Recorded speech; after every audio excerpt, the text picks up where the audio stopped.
Hello दोस्तों, आप सभी को नमस्कार। मैं हूं धीरज और आप सभी का मेरे चैनल पे स्वागत है। तो चलिए दोस्तों, बिना समय गंवाए आज का वीडियो स्टार्ट करते हैं।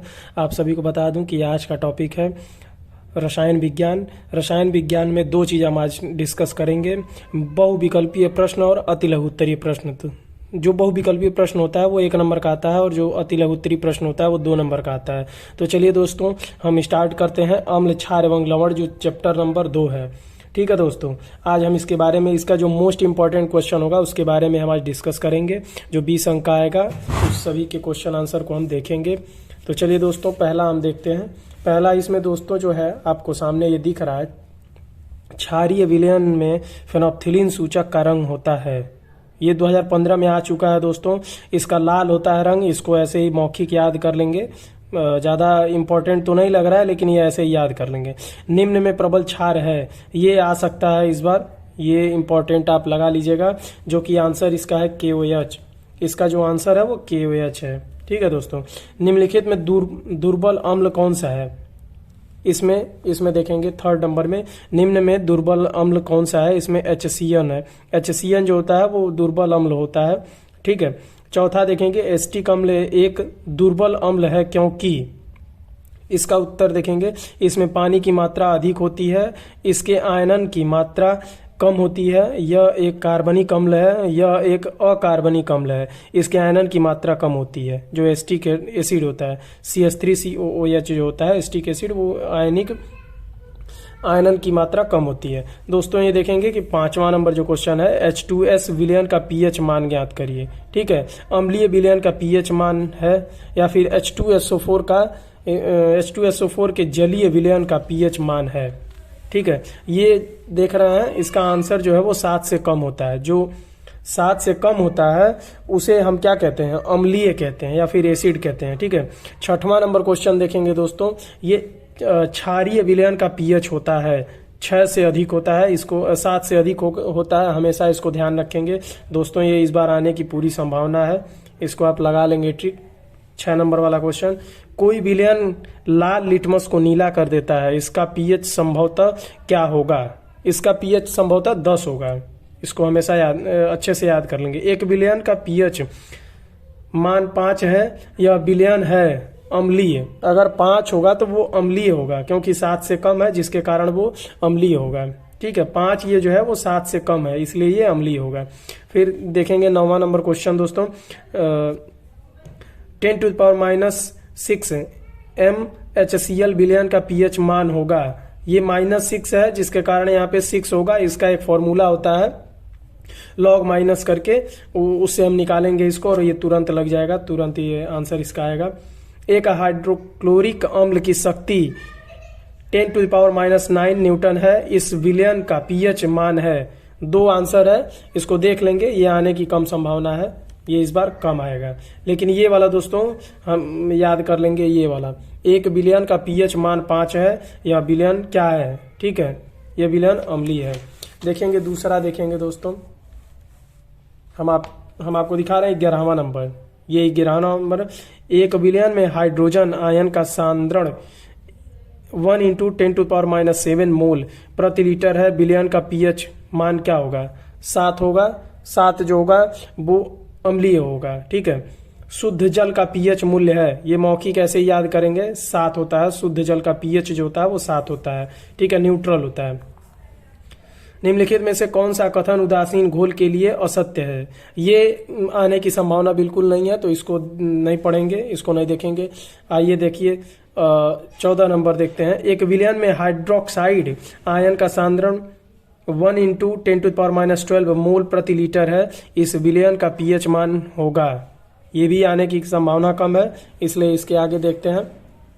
15वां, सल्फ्यूरिक अम्ल में अम्लीय हाइड्रोजन परमाणु की संख्या 2 होती है। इसको ध्यान रखेंगे दोस्तों, ऐसे ही याद कर लें। ये देखें, एक सबसे इंपॉर्टेंट यहाँ पे है, धावन सोडा का रासायनिक सूत्र क्या होता है? ठीक है, ये जरूर से जरूर याद कर लेंगे, इसकी आने की पूरी संभावना है। Na2CO3 × 10H2O होता है, इसकी Na2CO3 × 10H2O। ध्यान से देखेंगे। 19 नंबर क्वेश्चन देखें, निम्नलिखित में से अम्लीय लवण है, NaHSO4 है। ठीक है। 20 नंबर क्वेश्चन देखेंगे, पेयजल को जीवाणु रहित करने में प्रयोग किया जाता है? CaOCl2, जिसको ब्लीचिंग पाउडर, जब भी आप देखते होंगे कि जो सप्लाई का वाटर होता है, पानी होता है, उसमें ब्लीचिंग पाउडर मतलब मिलाया जाता है नगर निगम के द्वारा, तो उससे जिससे उसको साफ किया जाता है। दोस्तों अब हम देखेंगे 21 नंबर क्वेश्चन। खाने के सोडे का रासायनिक सूत्र क्या होता है? NaHCO3। दोस्तों इसको एकदम अच्छे से देख लेंगे, ये इंपॉर्टेंट है, ये आने की पूरी संभावना है। सल्फर डाइऑक्साइड का जलीय विलयन होता है, अम्लीय होता है सल्फर डाइऑक्साइड का। 23 नंबर देखेंगे, एक विलयन का पीएच मान 3 है, विलयन है अम्लीय। हम बताए थे आपको इसके पहले वाले क्वेश्चन में कि जब भी 7 से कम होता है तो वो अम्लीय होता है। दोस्तों अभी इस क्वेश्चन के बाद हम एक आपको ऐसा स्केल देंगे, ऐसा एक फॉर्मूला बताएंगे जिससे आपको अम्लीय और क्षारीय को अंतर करने में थोड़ा भी फर्क, मतलब थोड़ा भी प्रॉब्लम नहीं होगी, वो आप आराम से आसानी से कर सकते हैं। दोस्तों 24 नंबर क्वेश्चन देखें, अम्लीय वर्षा के जल का संभवित पीएच होता है 5.2। ये ऐसे ही याद कर लेंगे। दोस्तों बेकिंग पाउडर को गर्म करने से कौन सी गैस निकलती है? CO2। दोस्तों इसको एकदम ध्यान से पढ़ लेंगे, ये आने का पूरा संभावना है। क्षारक के साथ हल्दी का रंग होता है भूरा, ऐसे ही याद कर लें। प्लास्टर ऑफ पेरिस, जिसको हम POP बोलते हैं, में कितने अणु क्रिस्टल जल के होते हैं? जो जल के क्रिस्टल जल होते हैं उसमें कितने अणु होते हैं? उसमें आधा जो होता है, हाफ जो होता है उसका, वो प्लास्टर ऑफ पेरिस का जल का होता है। ठीक है दोस्तों, अति लघुत्तरी प्रश्न देखेंगे। पहला देखिए दोस्तों, ये जो पहला है ये इंपॉर्टेंट है। पीतल एवं तांबे के बर्तन में दही एवं खट्टे पदार्थ क्यों नहीं रखने चाहिए? दही एवं खट्टे पदार्थों की प्रकृति अम्लीय होती है, मतलब 7 से कम होता है उसका जो पीएच होता है। यदि इन पदार्थों को पीतल एवं तांबे के बर्तन में रखते हैं तो ये धातु से अभिक्रिया करके धात्विक लवण बनाते हैं, जिसके कारण भोजन दूषित हो जाता है। यदि कोई व्यक्ति इस दूषित भोजन को खाता है तो वह बीमार पड़ सकता है। ठीक है दोस्तों, इसके बाद अब देखेंगे सीधे 5वां नंबर क्वेश्चन जो इंपॉर्टेंट है, आ सकता है। क्या क्षारीय विलयन में H+ आयन होते हैं? अगर हाँ तो यह क्षारीय क्यों होते हैं? हाँ उत्तर है इसका, हाँ क्षारीय विलयन में H+ एक्वस जो होता है वाटर आयन होते हैं, परंतु क्षारकीय विलयन में H+ आयनों की मात्रा अम्लों में उपस्थित H+ आयनों की मात्रा से बहुत कम होती है, इसलिए ये क्षारकीय होते हैं, क्योंकि इसमें अम्लों की मात्रा कम होती है जिसके कारण ये क्षारकीय होते हैं। दोस्तों 6वां नंबर क्वेश्चन नहीं देखेंगे, सीधे 7वां नंबर क्वेश्चन देखेंगे। आश्रित जल विद्युत का चालक क्यों नहीं होता है जबकि वर्षा जल होता है? आश्रित जल विद्युत का चालक नहीं होता है जबकि वर्षा जल होता है, क्योंकि आश्रित जल में H+ आयन अलग नहीं होते हैं, जबकि वर्षा के जल में H+ आयन आसानी से अलग हो जाते हैं। ये H+ आयन ही विद्युत का चालन करते हैं। ठीक है, आगे देखते हैं 9वां नंबर क्वेश्चन। दोस्तों हाइड्रोजन आयन सांद्रण से क्या तात्पर्य है? उदासीन विलयन में हाइड्रोजन आयन सांद्रण का मान कितना होगा? दोस्तों ये क्वेश्चन आ सकता है, इसको एकदम ट्रिक लगा लेंगे। 9 नंबर क्वेश्चन, किसी विलयन के 1 लीटर में उपस्थित हाइड्रोजन आयन मोलों की संख्या को उस विलयन का हाइड्रोजन आयन सांद्रण कहते हैं। उदासीन विलयन में हाइड्रोजन आयन 10⁻⁻⁻ मोल पर लीटर होता है। दोस्तों 10वां नंबर क्वेश्चन देखेंगे। एक विलयन में हाइड्रोजन आयन की सांद्रता 10⁻⁹ मोल है। इस विलयन का पीएच मान परिकलित कीजिए तथा बताइए कि विलयन अम्लीय है या क्षारीय है। ठीक है, ये क्षारीय होगा क्योंकि इसका 9 है। ठीक है, जब भी हम देखते हैं 7 से ज्यादा है, जब भी 7 से ज्यादा होगा तो वो क्षारीय होगा, और अगर 7 से कम है तो वो क्या होगा? अम्लीय होगा। इसलिए ये जो है पीएच निकालने की यही फॉर्मूला है। माइनस लॉग ब्रैकेट में H+ होगा, ये इसी से लगाते हैं। ठीक है दोस्तों, अब 14 नंबर क्वेश्चन देखेंगे। ये आ सकता है, अशुद्ध जल का पीएच मान कितना होता है? दोस्तों 7 होता है इसका, एकदम ध्यान से देख लें। शुद्ध अशुद्ध जल का पीएच मान कितना होता है? उदासीन विलयन में पीएच का मान इतना होता है, जो न्यूट्रल इसको बोलते हैं, 7 होता है। इसको ध्यान से देखेंगे। 16 नंबर क्वेश्चन एक बार फिर से देखें। ध्यान से। ताजे दूध के पीएच का मान 6 होता है। दही बन जाने पर इसके पीएच के मान में क्या परिवर्तन होगा? अपना उत्तर समझाइए। ताजे दूध का पीएच मान 6 होता है, परंतु दही बन जाने पर इसके पीएच मान में कमी होती है तथा इसकी अम्लीय प्रकृतिक बढ़ जाएगी। इसकी जांच हम इस तथ्यों से कर सकते हैं कि ताजा दूध मीठा होता है परंतु दही खट्टा होता है। ठीक है, क्या हो जाता है? अम्लीय हो जाता है। दोस्तों इसके बाद देखेंगे 20 नंबर क्वेश्चन देखेंगे सीधे।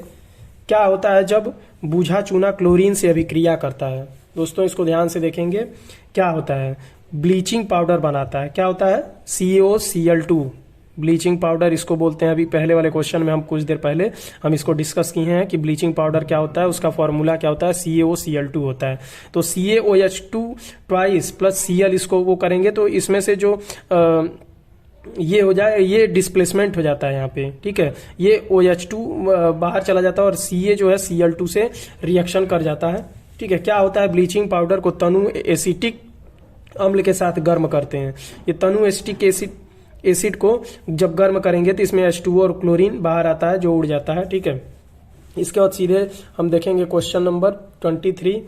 क्या होता है जब ब्लीचिंग पाउडर कार्बन डाइऑक्साइड से अभिक्रिया करता है? ठीक है, क्लोरीन गैस निकलती है CaOCl2 प्लस CO2, ये बनाएगा CaCO3 प्लस Cl2। ठीक है, अब देखेंगे ये 23 का 1 नंबर क्वेश्चन इंपॉर्टेंट था इसलिए मैंने बताया है, 2 नंबर को इंपॉर्टेंट नहीं है। क्या होता है जब केवल रासायनिक समीकरण लिखिए इसके, सोडियम बाइकार्बोनेट जो होता है, सोडियम बाइकार्बोनेट, ये देखिए सोडियम बाइकार्बोनेट का ये पहला 2NaHCO3, इसको जब हम हीट करेंगे, ये हीट का साइन है, हीट करते हैं तो Na2CO3 जो सोडियम कार्बोनेट होता है plus H2O plus CO2 carbon dioxide उड़ जाता है। ठीक है, अब देखेंगे सीधे 25 नंबर क्वेश्चन। दोस्तों ये लास्ट, इसके बाद 2 क्वेश्चन और बच रहा है, इसको देखेंगे। निम्नलिखित रासायनिक अभिक्रियाओं में क्या होता है? सोडियम कार्बोनेट के जलीय विलयन में कार्बन डाइऑक्साइड प्रवाहित करते हैं। फिर दूसरा देखेंगे, सोडियम कार्बोनेट तनु हाइड्रोक्लोरिक अम्ल से क्रिया करता है। ब्लीचिंग पाउडर को पानी में घोलकर गर्म किया जाता है। ब्लीचिंग पाउडर को पानी में घोलकर जब गर्म किया जाता है तो क्या होता है? कैल्शियम हाइड्रोक्साइड निकलता है। यहाँ पे देखेंगे ये ब्लीचिंग पाउडर है CaOCl2, इसमें जब रिएक्शन होगा तो ये जो ये यहाँ पे क्लोरीन है ये शिफ्ट हो जाता है, ये यहाँ पे चला जाएगा, आप देख सकते हैं यहाँ पे। ठीक है, यहाँ पे चला जाता है जिसको Cl2 अलग हो जाता है और कैल्शियम हाइड्रोक्साइड बन जाता है। ठीक है, 26 नंबर क्वेश्चन देखेंगे। सोडियम कार्बोनेट के 2 प्रमुख उपयोग लिखिए। प्रयोगशाला में अभिकर्मक के रूप में होता है, कांच तथा बोरेक्स के निर्माण में होता है। ठीक है, 27 नंबर देखेंगे। सोडियम बाइकार्बोनेट के 2 उपयोग लिखिए। यह cold drinks, soda water, baking powder तथा दवाओं में प्रयोग होता है। दोस्तों यही अति लघु उत्तरीय प्रश्न के यहीं पे मतलब कंप्लीट हो गया। और मैं आपको एक पीएच स्केल बताता हूं दोस्तों, पीएच स्केल कैसे होता है उसको पूरा हम आपको समझा देते हैं। दोस्तों ये है पीएच स्केल, आपके सामने दिख रहा होगा पीएच स्केल। ये दोस्तों कैसे पता करते हैं कि कौन सा क्षारीय है या कौन सा अम्लीय है? जब भी नंबर होता है तो उससे हम पता करते हैं कि कौन सा क्षारीय है या कौन सा अम्लीय है। ठीक है, ये जो 7 होता है ये सेंटर में होता है और यहाँ 6 होता है, यहाँ 5 होता है, ये 4 होता है, ये 3 होता है, ये 2 होता है और यहाँ पे 1 होता है। ठीक, यहाँ पे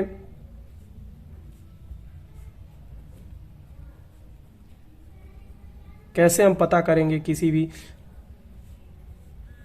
एक बार इसको ध्यान से देख लें दोस्तों। ये है पीएच स्केल, आप देख रहे हैं कि ये पीएच स्केल है। मैं बता दूंगा कि आप ये कैसे कोई भी, जैसे कोई भी अंक आपको मिलता है तो उसको बता सकेंगे कि वो अम्लीय है या क्षारीय है। दोस्तों ध्यान देंगे कि ये जो 7 है ना, ये सेंटर में, ये जो 7 है इसके इस साइड में जब भी अंक कोई इस साइड में बढ़ती है तो ये क्या होती है? क्षारीय होती है, क्षारकीय होती है। ठीक है, क्षारकीय, या इसको इधर इस साइड में जब भी बढ़ेगा तो उसको हम बेसिक बोलते हैं, क्षारीय। ठीक है, और इधर जो है इस साइड में अगर बढ़ रहा है, अगर अंक जो है जो आपको डिजिट मिली है अगर इस साइड में बन रहा है तो वो अम्लीय होता है। जिसको हम इंग्लिश में एसिडिक बोलते हैं। दोस्तों ये था 1 2 3 4 और ये 7 तक होता है जो सेंटर होता है, ये न्यूट्रल होता है, ये न्यूट्रल होता है। दोस्तों अगर आपको 7 अंक मिला है तो वो न्यूट्रल है, और अगर 6 है तो वो क्षारीय है, अम्लीय है। अगर 5 है तो भी अम्लीय है, 4 है तो भी अम्लीय है, 3 है तो भी अम्लीय है, या फिर 2 है तो भी अम्लीय है। और अगर 7 से अधिक है और 14 के 7 और 14 के बीच में है तो इसको हम क्षारीय बोलते हैं। इसको ध्यान से देखेंगे, क्षारीय को इंग्लिश में हम बेसिक बोलते हैं। तो दोस्तों यहीं पे वीडियो को समाप्त करते हैं, और ये जो स्केल है इसको आप अच्छे से देख लेंगे। ये स्केल अगर आपको याद है तो आप ज्यादातर क्वेश्चन आप बता सकते हैं कि क्षारीय है या फिर अम्लीय है।